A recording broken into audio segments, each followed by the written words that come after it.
이게 참 애매하기도 하면서 이게 진짜 맞나 싶은 생각도 듭니다. 일단 저렴한 가격을 기대하던 분들은 약간 날벼락 같은 소식일 수밖에 없습니다. 그렇다고 이게 또 국가 산업을 보호해야 한다는 명분도 있어서 마냥 비난할 수도 없고요. 대신 이런 얘기는 할 수 있습니다. 이왕 우리 산업을 보호하려면 실효성 있는 정책 방향과 계획이 있어야 하는데 지금 상황은 큰 틀은 뭔지 알겠는데 중간중간 구멍이 뚫려 있다고 해야 할까요? 일단 환경부가 최근에 발표한 내용을 확정 짓기로 한 걸로 보입니다. 이것 때문에 테슬라의 저렴한 모델들이라던가 KGM의 전기차들도 판매량이 차질이 있을 걸로 보이고요. 이게 자칫 잘못하면 오히려 시장 위축이라는 역풍으로 이어질 수도 있어서 어떤 내용인지 쉽고 빠르게 정리해드리겠습니다. 얼마 전까지는 검토 중이란 얘기 정도였는데 이번에는 아예 환경부 장관이 나서서 발표를 해버렸죠. LFP 배터리 규제를 강화하고 이에 따라 중국산 LFP 배터리를 쓰는 전기차는 보조금을 덜 받게 될 걸로 보입니다. 이 소리는 결국 뭐다? LFP 배터리를 쓰는 전기차는 실구매 가격이 올라간다는 거죠. 아직 세부적인 비율이라던가 숫자 기준이 공개된 건 아닌데 간단하게 살펴보면 이렇습니다. 우선 환경부는 이렇게 나누고 있습니다. NCM 배터리는 재활용 가치가 좋은 배터리, LFP 배터리는 재활용이 어려운 배터리, 이게 핵심입니다. 재활용이 어려운 배터리는 친환경적이지 않다, 즉 LFP 배터리는 친환경적이지 않다고 규정한 거죠. 이게 일단 국내 배터리 기업들을 위한 조치인 건 맞습니다. NCM 배터리는 LG 엔솔, 삼성 SDI, SK온과 같은 국내 배터리 업체가 주로 생산하는 거니까요. LFP 배터리는 중국 배터리 기업들이 압도적으로 장악하고 있죠. 그리고 이걸 1회 충전 주행거리와 연결 지었습니다. 주행가는 거리가 긴 고성능 차에 대한 보조금을 늘리겠다는 거죠. 여기서 좀 애매해지는 겁니다. 이게 기존에도 기준이 존재하긴 했습니다. 성능 보조금이라는 말로 있었는데 이번에 이걸 기존 기준치보다 엄격하게 두는 방식으로 반영될 걸로 보이거든요. 사실상 거의 대부분 중국에서 생산돼서 들여오는 테슬라라던가 LFP 배터리를 장착하는 전기차들을 대상으로 보조금이 개편된다는 건데요. 몇 가지 문제가 있습니다. 크게 세 가지로 정리할 수 있습니다. 첫 번째는 일단 왜 이런 개편안이 나오게 됐는지를 이해해야 합니다. 이건 이제 환경부 입장에서 살펴볼 필요가 있는데요. 환경부 입장에선 전기차 사업을 성공적으로 이끌어내야 한다는 과제가 있는 겁니다. 왜냐면 전기차라는 게 국가에서 정한 첨단 산업 중 하나거든요. 그리고 이 첨단 사업을 위해서 운영되는 보조금의 실효성과 이 보조금 덕에 나오는 결과물이 환경부의 성과가 되는 겁니다. 보조금의 역할은 뭐라고 말씀드렸나요? 전기차라는 낯선 산업에 제조사들이 뛰어들 수 있게 연구개발비를 보조해주는 역할도 하고 초기 연구개발비가 천문학적으로 높고 이에 따라 높아진 가격을 구매 보조금을 통해 간접적으로 낮춰주는 거죠. 이게 곧 소비자들의 구매 증가로 이어지는 거고 수요가 늘어남에 따라 산업 규모가 커지도록 하는 겁니다. 그리고 여기서 중요한 게 우리 산업을 위해 보조금이 쓰여야 한다는 거죠. 보조금 규제 내용을 통해서 다른 국가 전기차 제조사를 불리하게 만들고 동시에 우리 기업들은 유리하게 만들어서 우리 기업과 우리 산업을 보호하는 역할도 해야 하는 겁니다. 환경부 입장에선 보호를 명분으로 보조금 기준을 개편한 거죠. 왜? 중국산 배터리가 점점 비중이 높아지고 심지어 이제는 테슬라 같은 수입차 브랜드들도 중국산 배터리 여기에 아예 중국에서 생산해서 팔아버리니 이걸 규제할 필요가 당연히 있는 겁니다. 두 번째는 이게 진짜 우리 산업을 보호해주는 것이 맞는가?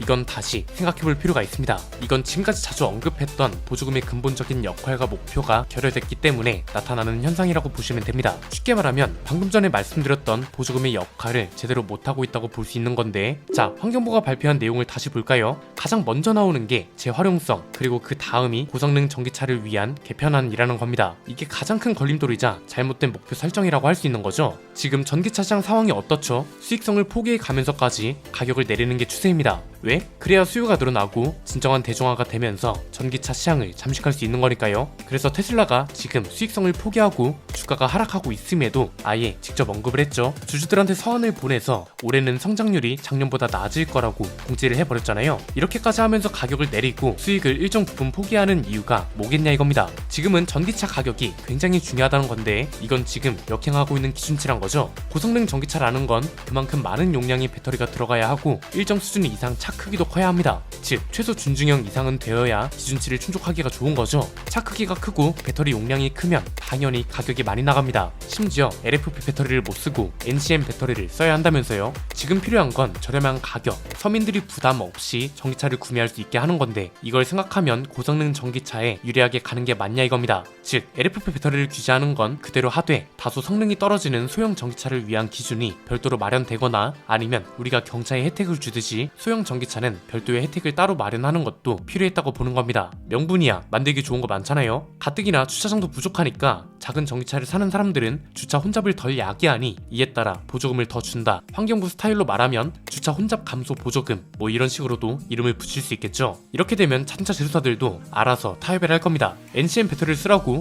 그런데 경차랑 소형차급은 성능 기준이 좀 여유롭네. 이 정도면 가격도 어느 정도 합리적으로 맞출 수 있겠는데 이게 필요하다는 겁니다.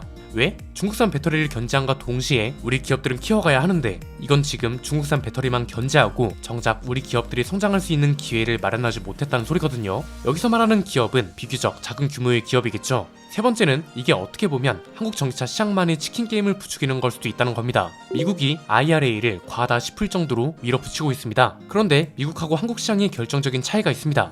미국에선 LFP 배터리나 중국 부품 비율을 규제해도 많은 브랜드가 서로 경쟁합니다. 테슬라, 현대기아차, GM, 포드, 폭스바겐, 리비안 등등 굉장히 많은 브랜드들이 경쟁을 한다고요. 그런데 우리는 다르죠. LFP 배터리를 규제해버리면 사실상 대중 브랜드 중에선 현대기아차 전기차 말고는 남는 게 없습니다. 여기서 구분을 잘 해야 하는데 중국산 규제를 하지 말라는 게 아니라요. 보조금의 근본적인 목표가 뭔가요? 우리 전기차 산업의 호황이죠. 그런데 이건 오히려 시장 경쟁도 둔화시키고 수요도 위축시킬 수 있다는 거죠. 중국산 배터리 규제 내용과 더불어서 국내 기업 부품을 쓰면 별도로 지원을 더 해주는 내용이라도 있던가. 이게 역으로 만약 테슬라 같은 회사들이 보조금을 제외한 차량 기본 가격을 확 내려버려요. LFP 배터리를 쓰는 차들은 비교적 가격 인하가 유리하잖아요. 반면 NCM 배터리를 쓰는 차들은 가격을 확 내리기가 어렵고요. 이러면 반대로 우리 기업 보호가 안 되는 거죠. 국산차 회사들 보고 사실상 NCM 배터리를 쓰면서 가격 경쟁력까지 갖추란 소리잖아요. 이렇게 해서 만약 테슬라 같은 회사들이 보조금을 제외하고도 훨씬 저렴한 가격으로 차를 출시해버리면 어떻게 할 거냐 이겁니다.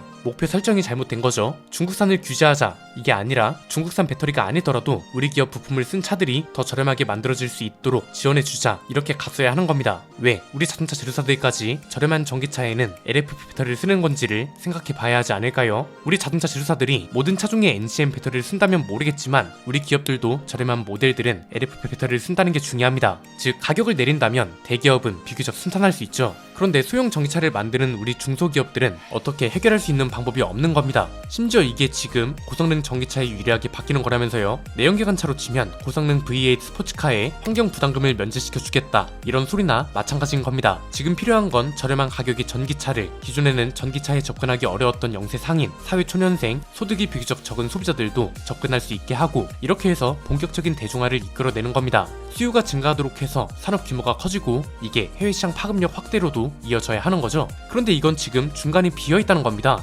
중국산 배터리 규제 그리고 동시에 우리 기업의 소형 전기차, 우리 기업의 부품을 쓰는 차에 대한 혜택도 있어야 한다는 건데 그나마 다행인 건 지난번 영상에서 언급했던 내용이 하나 둘 반영되고 있다는 거죠. 승용차 시장은 사실 현대기아차가 있기 때문에 중국 브랜드가 침투하기는 매우 힘들다고 말씀드렸습니다. 그런데 상용차 시장은 이미 잠식된 지 오래고 여긴 진짜 대응이 아니라 이미 늦었다고 말씀드렸잖아요. 다행히 이쪽도 규제가 시작됐습니다. 그리고 지난번에 제안했던 것처럼 외교적으로 문제가 될 수 있는 외부적 규제보다 내부적 혜택을 늘리는 방향으로 가고 있습니다. 국산 전기 버스가 비교 우위에 있는 배터리 효율이나 친환경성을 반영해서 올해 보조금 체계를 개편할 거라고 환경부 장관이 직접 설명했죠. 이건 진짜 칭찬받아 마땅합니다. 이렇게 해서 국산 전기 버스 가격과 중국 전기 버스 가격이 비슷해지거나 가격 차이가 줄어들면 대부분이 국산 전기 버스를 구매하고 우리 기업 전기 버스 비중이 다시 높아질 수밖에 없을 겁니다. 승용 전기차 쪽 규제 내용도 방향 자체는 맞다고 봅니다. 그런데 중간에 비어있는 것들이 아직은 채워져야 할 게 많기 때문에 좀 더 치밀하게 계획해서 움직일 필요가 있다는 거죠. 정부에서 확신을 주지 못하면 소비자들도 움직일 이유가 없기 때문에 본격 시행 전까지는 많은 내용이 보완됐으면 하네요. 오늘 내용은 여기까지입니다. 내용이 유익하셨다면 구독과 좋아요 알림 설정 부탁드립니다. 지금까지 저는 안피디였습니다. 감사합니다.